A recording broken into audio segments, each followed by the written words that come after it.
Welcome to the Sheila Mack Show, reality at its finest. Here we have real people sharing real stories and actionable steps to help you reinvent, rebuild, and reboot your business and personal life on your terms. I'm your host, Sheila Mack. And today we have special guest Armelle Six. Armelle is a visionary, intuitive, and a full of joy person who teaches more than 10 years of awakening to our true nature, the art of presence and listening, how to live from inspiration instead of obligation, as well as conscious parenting. She also created a movement of life and Be&Move, two kinds of movements to come back to who we are and learn to be present.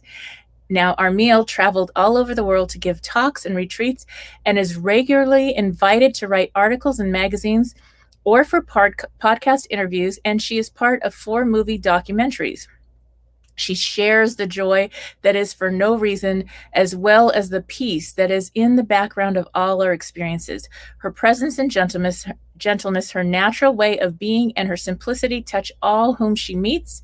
For her, we are all on earth to wake up to who we are and to live from an awakened perspective, from the love that we are. And she is committed to play her part in this massive global awakening. All right. Welcome to the show.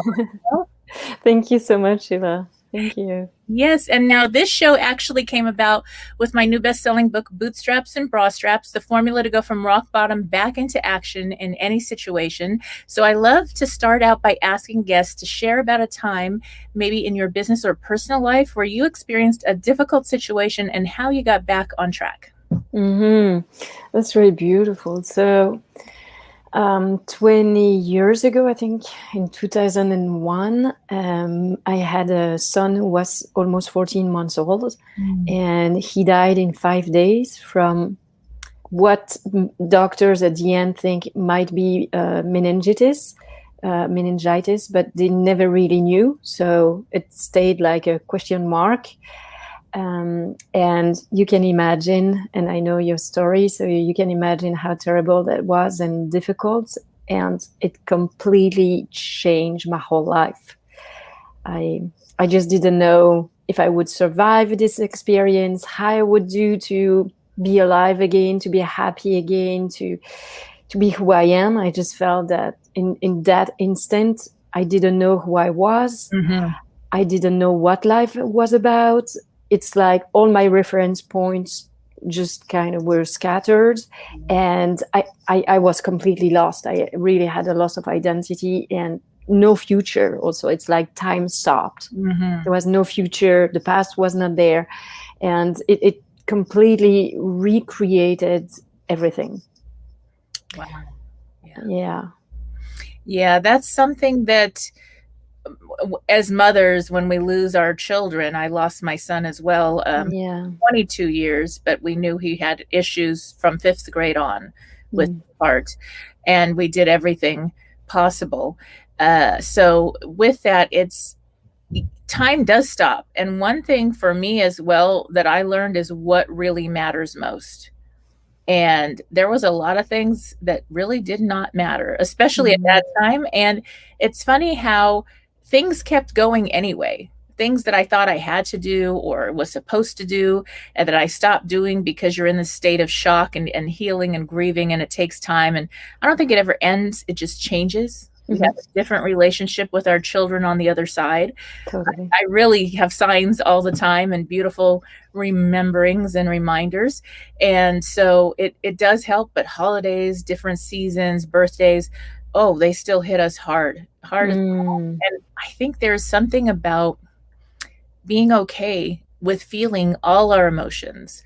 Not that we have to live there, but in order to get to the other side, to give yourself the time to go through the grieving process, and it's a very sacred journey, is really important. I feel like, and this is just my thought on it, is when people tend to, maybe they have a pain, a grief, whatever, loss of a loved one or some other very traumatic situation, and they don't feel the emotions at all and express them or let them out, it gets stuck in the body. And then you have physical issues. Physical health issues show up because the pain shows up in your body that wasn't able to get out. It's like you need to stop and honor this pause. Similar to our universal pause, it was a beautiful time. Right after we buried my son, we had the COVID. And my daughter, I only have one girl, all boys, one girl, 6 children. And my daughter said, "Oh, Mom, if ever there was a time we needed this pause, we needed the whole world to stop so we could just take time, because we're very much type A. We're very much going and going, and we needed more time than we even thought we needed." Yes, yes, for sure. I think that the grief is like something taboo that we don't speak about, like death. And it's like we all gonna go there, and still it's something we don't speak about. And I do feel that without a real grieving process in so many ways, because yes, it can be as traumatic as losing a child or a husband or best friend or some animals also for some people, or it can be someone that you really loved, but it can also be your job. It can be also your money, your situation changes, and smaller things also like everyday life. The end of the day, it's like a grieving process, but we don't talk about it. And because it's not part of life, we make it as something that we need to push away so that we're sure we're going to stay safe.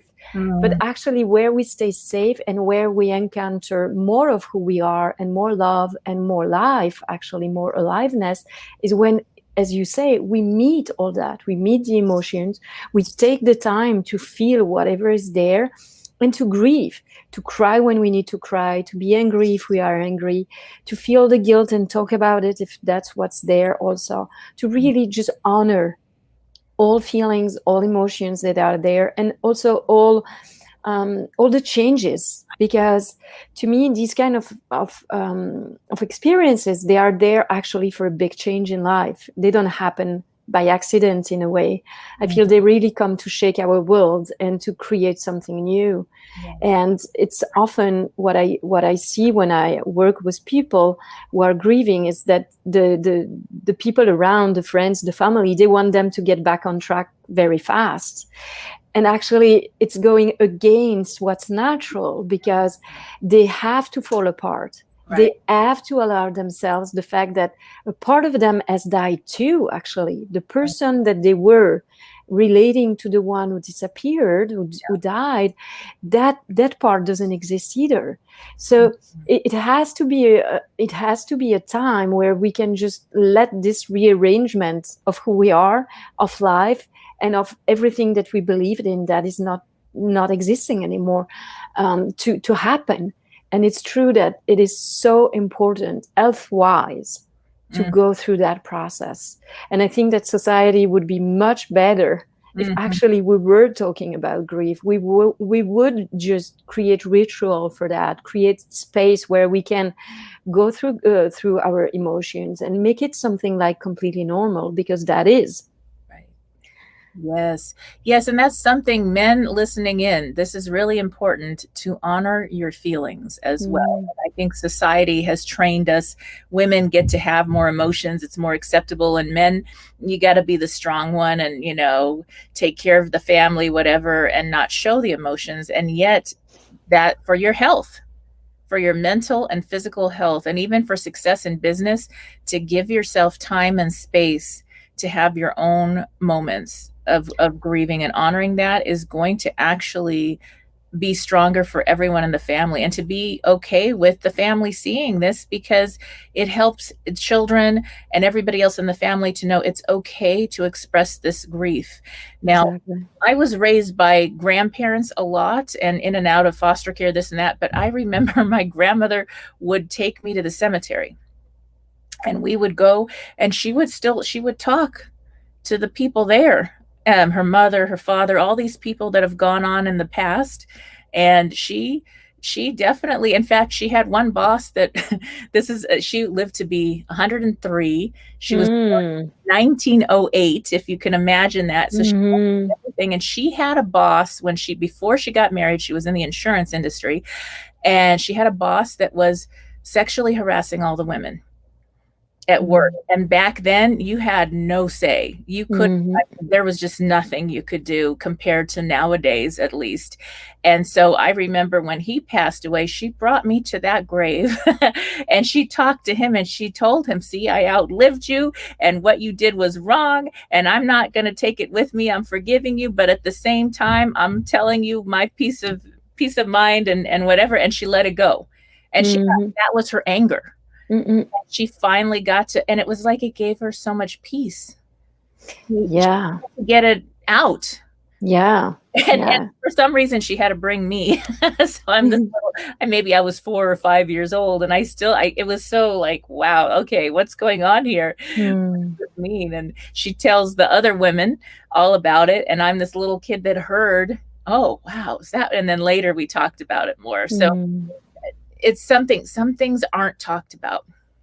Yeah, we keep a lot of things hidden, thinking that it's protecting the others or protecting the children even, when we keep secret or we keep things hidden. But it's actually more insecurity, creating more insecurity than giving peace of mind, because we are all one. Our essence is one, and we are all connected. And so we can sense when something is hidden or unsaid. We can sense it. We don't know what it is. We can't explain because nobody speaks about that. Another thing that we don't speak about, energy, or the fact that our nature is one. We don't talk about it either. But we will feel it. It's like when we go in a room and there's just been a fight maybe between two people, and we arrive in the room, we're like, oh, something's off here. We don't know what it is, but we can say something just happened or something has happened here. So that's that sense, like, what is it? We don't know, but we can feel there's something that I am not told, or there's something that I'm kept apart energetically. And I do think that if there were schools or ways to educate children since very young, where we talk about the fact that we are, we are energy before everything else. So we are all interconnected, that our essence is one, and that we have each a unique thing to offer to this world, and that feeling our emotion, being true to what we feel, being authentic, communicating. Wow, that would be an amazing way to live. And what world would we create doing that? Yes. In fact, I was a teacher after I had my gift stores. I actually had them all self-running, and I became a teacher for my 6 children. And so I actually first I did Montessori teaching, and then I found Waldorf, and that's Rudolf Steiner Schools, Waldorf. And that's probably as close as I could ever find to what you're talking about. From little babies, in the nursery, how things were done. And it was all through song and story, lots of fairy tales that didn't protect the moral of the story was still there. And growing up, it really helped the children. If they fought during recess, we had circle, like council, and we actually had to go learn this from the Native American group, Ojai Foundation, and sit and do council, and the children learned to express their emotions. There wasn't the bullying. They would talk it out. And little children talking it out. And so by the time they're in middle school and high school, they know how to have beautiful discussions. And it was magical. And there was a lot of discussions of the connection to all, and all of humanity was studied. And I got to learn, I did the teacher training for 3 years before I got to teach. And I got to learn all the things they taught, and I thought, what a magical education. And, as families, and this is something Steiner believed greatly, was each child is brought into their family for whatever time we have our beautiful children, and they're brought to our family, and they actually choose the parents beforehand. So we can't be bad parents or the wrong parents, because it's part of the choice. And so it is part of it, and that connection to all and all humanity, learning about all different cultures, religions, and honoring everything, because we're all one. Big concept that's taught in the schools. And so, yes. And even whatever religion the parents are is very honored in these schools, because that was the choice of the child. coming through. Yeah. That they wanted that religious experience also for whatever need, whatever story they needed to hear, whatever belief, whatever they needed. So, yeah, it was really a magical, a magical experience for me. I was like, I'm getting paid to do this. Oh my gosh, this is for fun. That's why, you know, when you do things for fun, it just makes all the difference in the world. Oh, so, yeah. I'm wondering, Armelle, once you did some grieving time, and then what did you do as far as to get back on track, and how did you get involved with all that you're doing now? Yeah, I cannot really say actually that I did some grieving time, because not in the way as if there were steps. I'm just going to explain what I mean by that.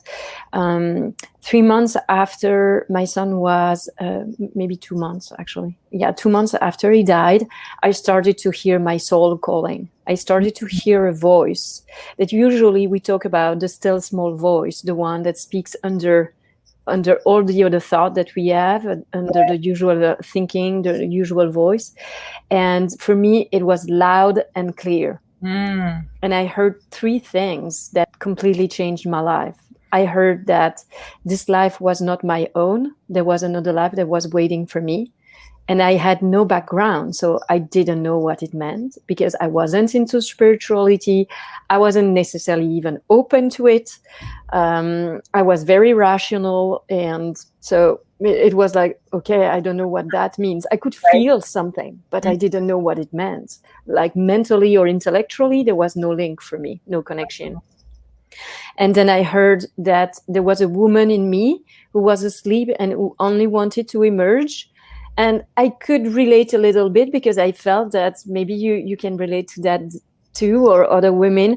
When I was pregnant, I really felt that I became more feminine. I felt that the pregnancy, the fact of having this life growing in me and connecting with this really feminine nature, actually brought this feminine in me. So I could relate a little, because I had the sense it cut completely when my son died.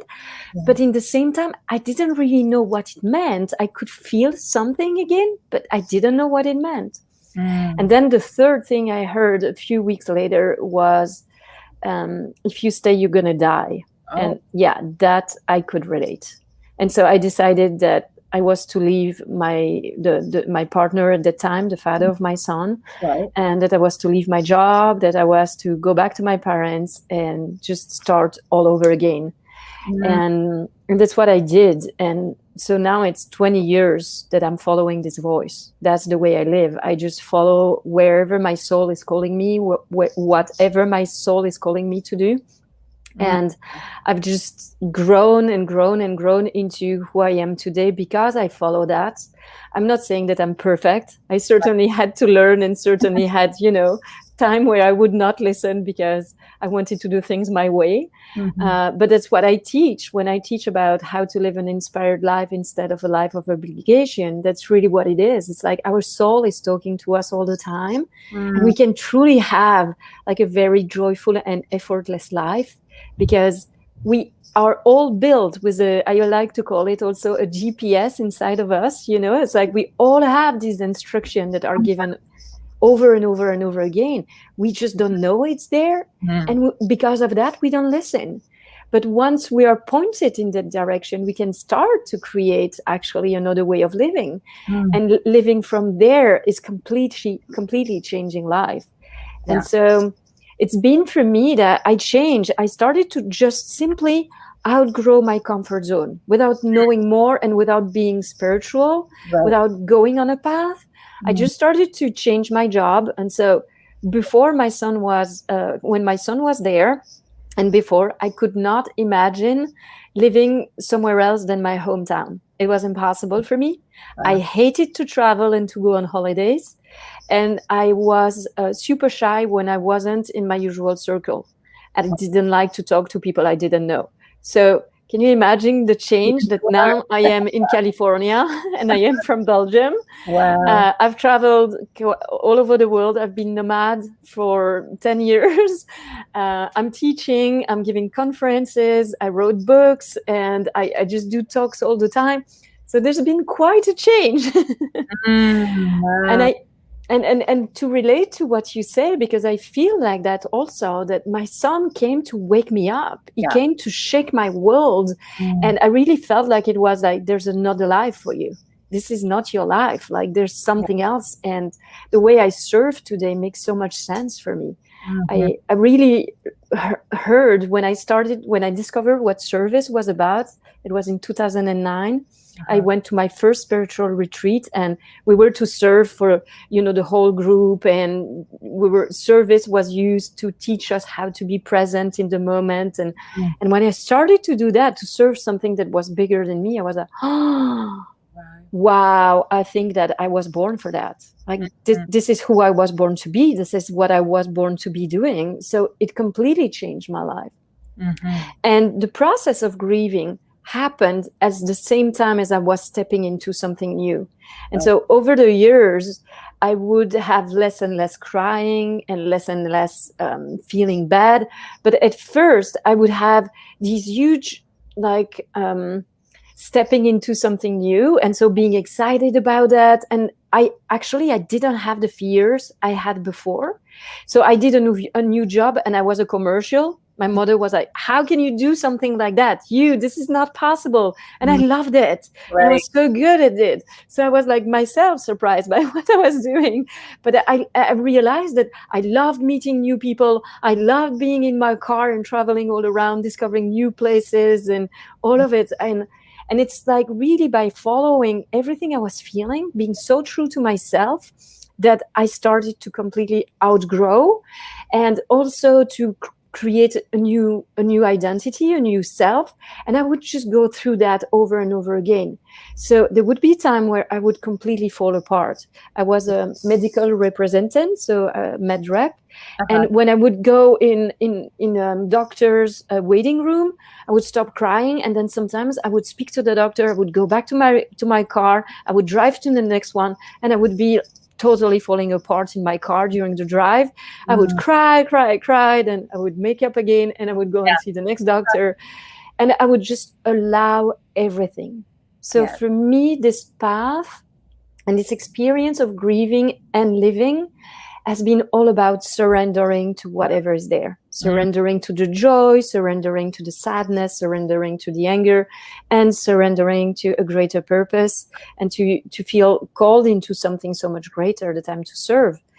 And I feel that there is something about that made a huge difference, completely different than everything I heard before, because it's almost like God came and took me and say, this is where you are to be.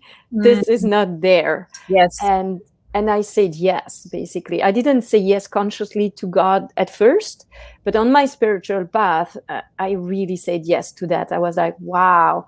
So there is a way to live like that is very practical, and I can still live daily life. I can have a life, and I was like, wow, okay, I say yes.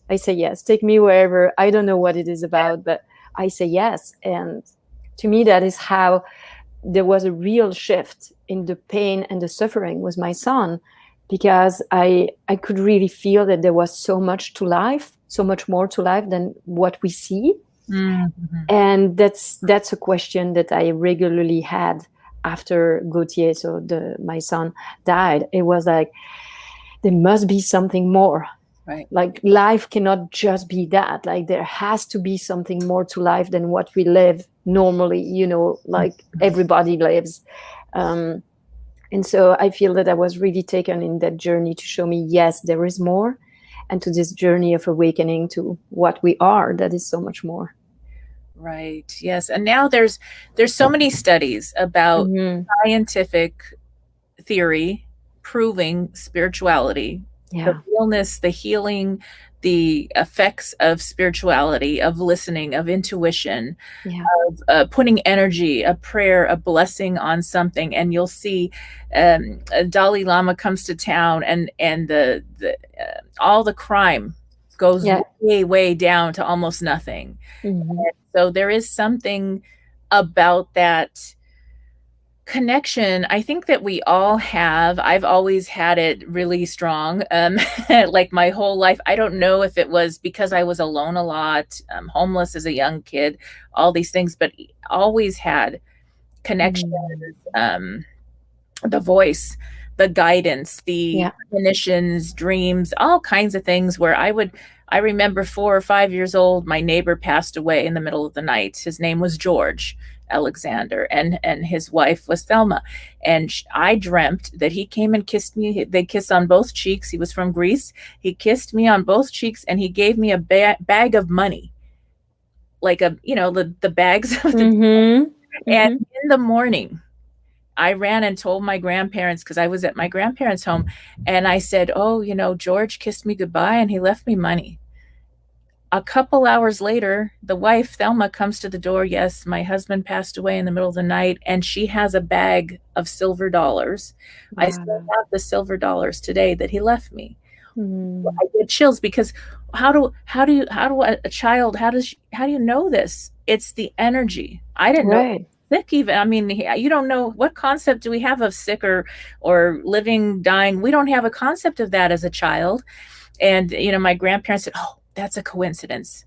That just kind of happened. And things would happen all the time. And my mother was more into that because she got that too. So she'd be like, oh yeah, I had this feeling too. Or there was a guidance. Don't go to the party. The kid's gonna get in trouble today. And so I would listen. It's so beautiful. And you just listen because I learned the hard way when I didn't listen. It would happen. And so I listened, and I had this strange premonition once, La Cañada bookstore, and my friend was working there. And I had a premonition, it's right off Angeles Crest Highway. I had a premonition that a semi-truck went through the store. So I said, oh my gosh, I have to go tell my friend, she works there. I must warn her. I had this terrible dream. Well, she said, honey, that happened a year ago. It's okay. Safe now. I said, okay, I left. Do you know 2 hours later, another truck went through the store again. And she said, Sheila, next time I'm going to listen to you. She was safe. Nobody was injured. The store was terribly injured. And so I never question. I don't know what that is. I believe God's source. There's a guidance. Totally. And a lot of times I thought, well, that maybe it happened a year ago. I wonder why I dreamt about it now. This makes no sense. It doesn't make sense. No, guidance never makes sense. Never. It's not logical because it doesn't go through the mind. So that's why it cannot make sense. Yes, the spiritual guidance is so much bigger and better than our minds or teachings can even give us. Yeah. It's just listening and learning to go with the inner guidance, with the feelings, with yes, no, maybe I should do it this way, that way, and don't question it as much. One of the things, years and years of my life, I always provided for my family. I was always richly blessed because I listened. Many times I would help somebody in front of me that I was very guided to help, no fee, no charge, whatever it was, but I was always richly blessed. And the only time I ever had money problems, I listened to the friends. They were like, we must chase money. Well, when we chase money, it goes away. It's not there because it's being chased. So when we just allow it, that doesn't mean we're lazy. I love to do everything I do and I'm blessed with it. But at the same time, not people feel that. Clients, they feel, are you there for your purpose? Yeah. Or are you there to make a payment? Exactly. And so I stopped. I said, oh, I don't like this. This is not working out at all. And I stopped that at a young age because I thought I've never had to work so hard doing what I didn't like, chasing money when I'm just do what I love and I'm blessed. All my needs are taken care of and I'm grateful. Totally, totally. Yeah. I can so relate. That's the Yes. same. And I just think that we are given everything we need each and every moment. And when we go after something, we come from a place of lack also. So Mm-hmm. because we come from a place of lack, what we're going to create, because every thought, every emotion, everything we believe in, actually that's what we create. So our experience is going to become an experience of lack, or is going to stay an experience of lack. But when we come from trust or faith or knowing, even, it's even bigger to me. Knowing, I have an absolute knowing that God is giving you everything you need. Even Right. if you don't have a huge amount on your bank account, for example, if we keep talking about money, it can be that every time you need something, it comes to you. And then you see that the abundance is there all the time, and that everything comes to you whenever it's the time. And also that you match the energy of that.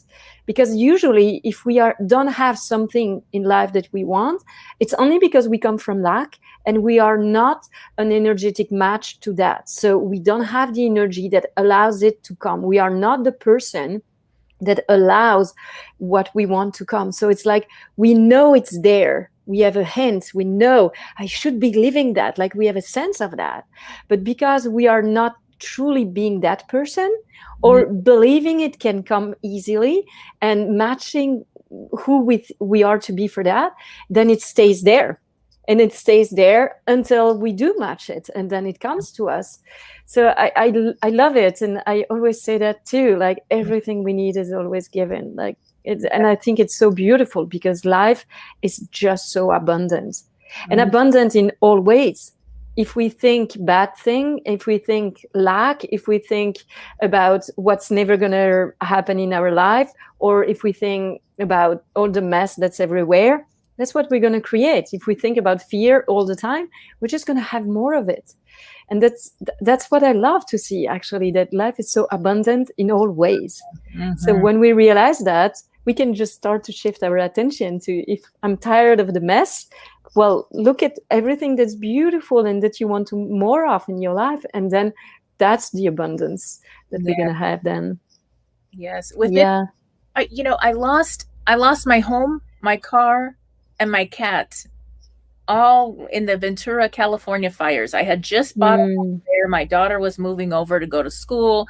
I was so happy and looking forward to it. I made it beautiful, spent a lot designing it, made it so pretty, all my nice furniture and everything new. And the day I was going to sleep there was the day the big fire hit. And first of all, I was detained by many people, and I was like 10:30 at night, I'm driving home and I see these fires, and I thought, oh my gosh, this is the biggest fire I've seen in my life. And I was able to pull a couple of things out. And then I told all the neighbors, please, it's bigger than you think. Get out now. Don't wait 20 minutes for evacuation. And I went to my little rental cabin on Woolsey Canyon in California, and I had rented it all out, vacation rental. So I'm in a supply closet, and I had a cot, like for yoga, and it was a little sink, a little toilet, no shower. I had to go to the gym, and I thought, I'm going to apply everything I learned. I am not going to be in this energy. And I had my little rebounder. I'm doing affirmations. The fires were burning for almost a month. Wow. Yeah. And I was already blessed with new opportunities with clients, and moved to Beverly Hills within a month, got a new car within a month, all these blessings. And I thought, oh, it's that redirection. It was the soul. Like, when we have a tragedy and a loss, it's the soul contract of, yes, that's nice, sweetheart. You want to go stay and rest at the beach, but I have bigger plans for you. Yeah. And, so now I have my home there, and I have another home. So I have two beautiful homes and other rental properties I've changed to, and I'm very grateful. But I didn't sit. I had some time where I did have grieving, especially for the cats and my picture. Yeah. But, I decided I want to be in the best energy. I made my little rental home. My little place was beautiful. So wherever you find yourself going through this time, if you're, maybe I thought, oh my gosh, I got demoted, I lost everything, but I'm not going to stay there. Be in the energy of bounty, of beauty, of wonderful things. My vacation home It was this little teeny tiny cabin mobile home. People had their honeymoon in this home because I had the view and the yoga deck, and I designed it beautiful. And Yeah. it was the coolest thing for them, and they kept Yeah. repeat customers. And I was like, how interesting. It wasn't about how humble the home was. It was the energy.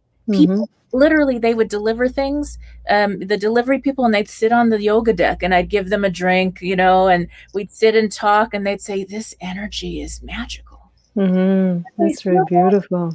How do they feel it? Because it's the energy we put into it, and Yeah. the more beautiful energy you put into things, and gratitude. I had gratitude for everything, and I made the Boots formula. The B is being.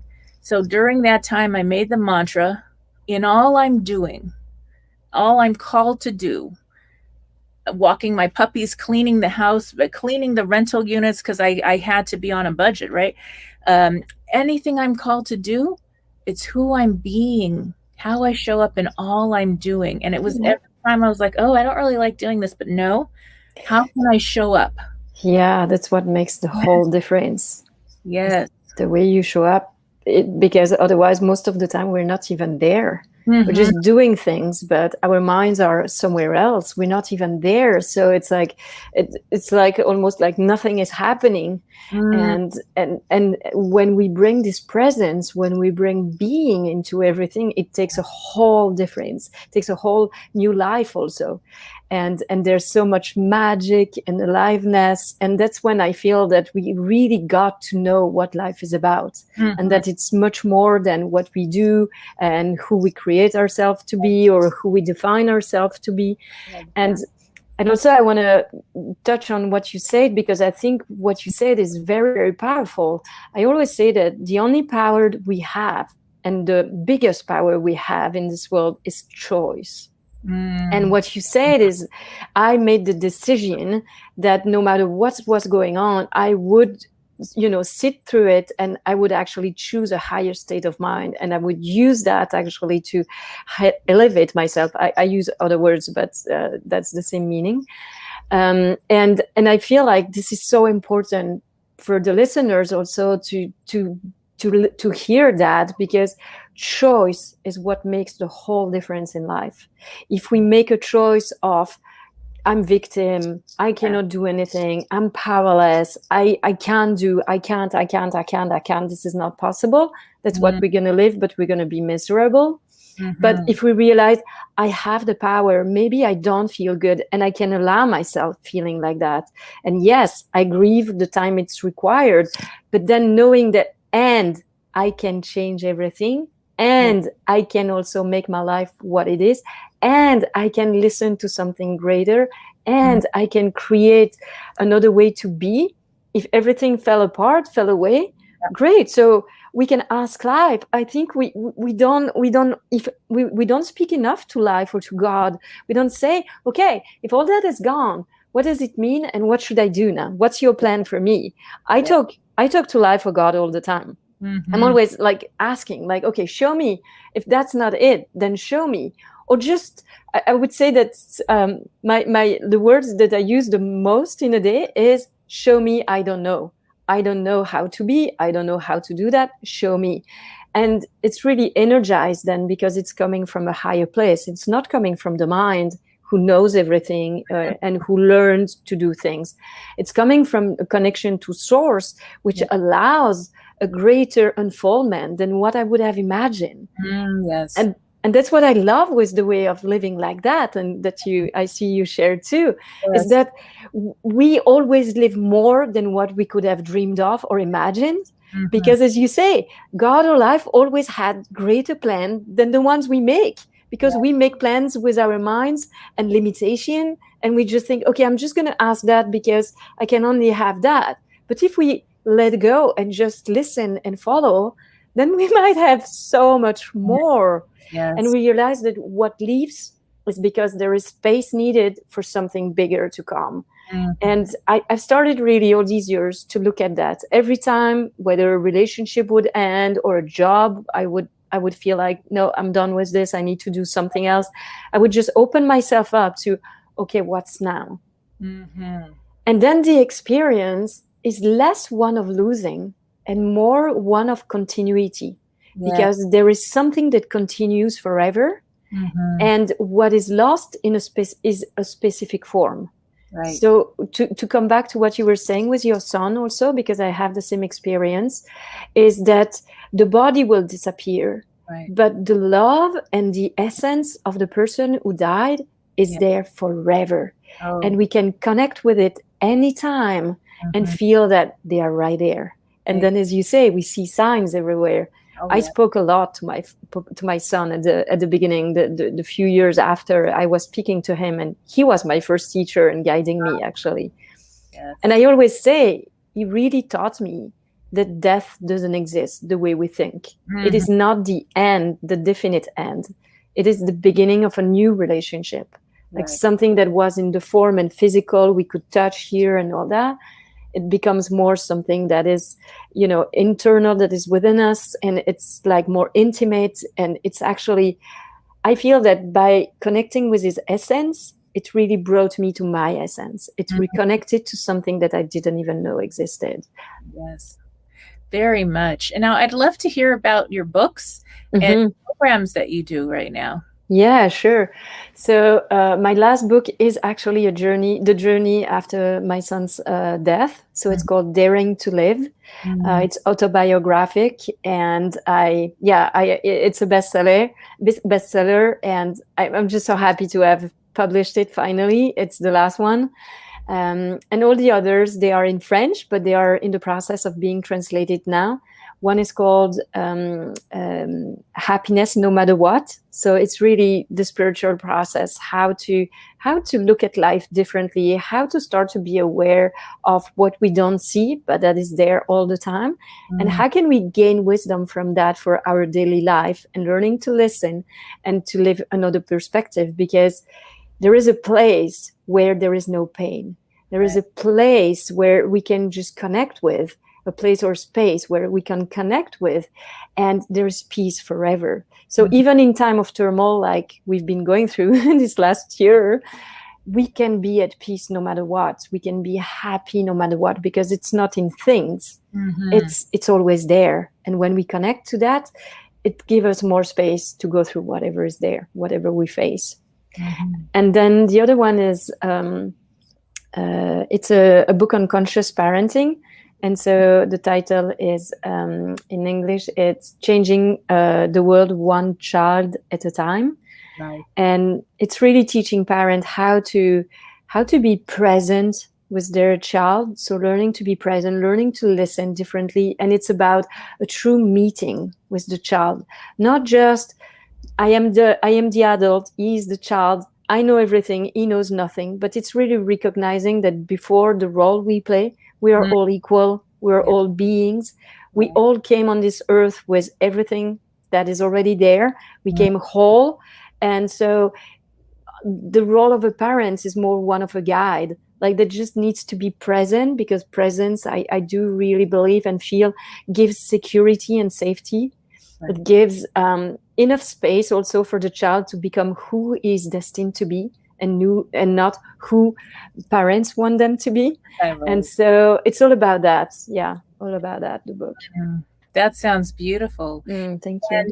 And do you have also programs where you work with people? Yeah, exactly. I do coaching in conscious parenting, coaching. Sometimes I work with couples for relationship. Sometimes I work with their business or people in transition.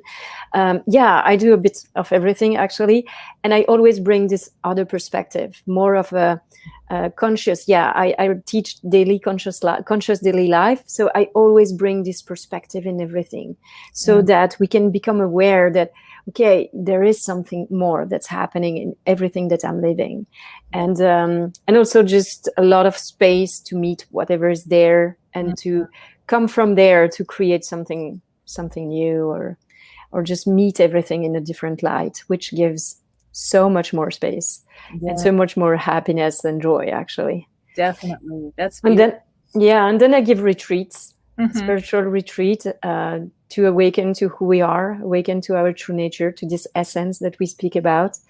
I love doing that too. Nice. Definitely. Mm-hmm. Oh, well, I'm so glad we have retreats again or starting to open Yes, up again. So I totally. look forward to all that. And Thank you. yes, hopefully I'll go to one of your retreats soon. Sure, that would be sweet for sure. Yes. Thank you, Sheila. And where can people buy your books and learn more about your programs? Yeah. So buying my books, it's on Amazon. So the two Daring to Live is on Amazon already, and the two others are in the process of being translated. So they will be published before the end of this year, that's for sure. And you can also find me on my website, Armelle6, ARMELLESIX.com, Armelle6.com, and then you'll know everything. Beautiful. Beautiful. All right. Well, thank you again, Armelle, for being a guest on the show. For those tuning in, we'll be back after these messages. All right. Thank you so much, Sheila.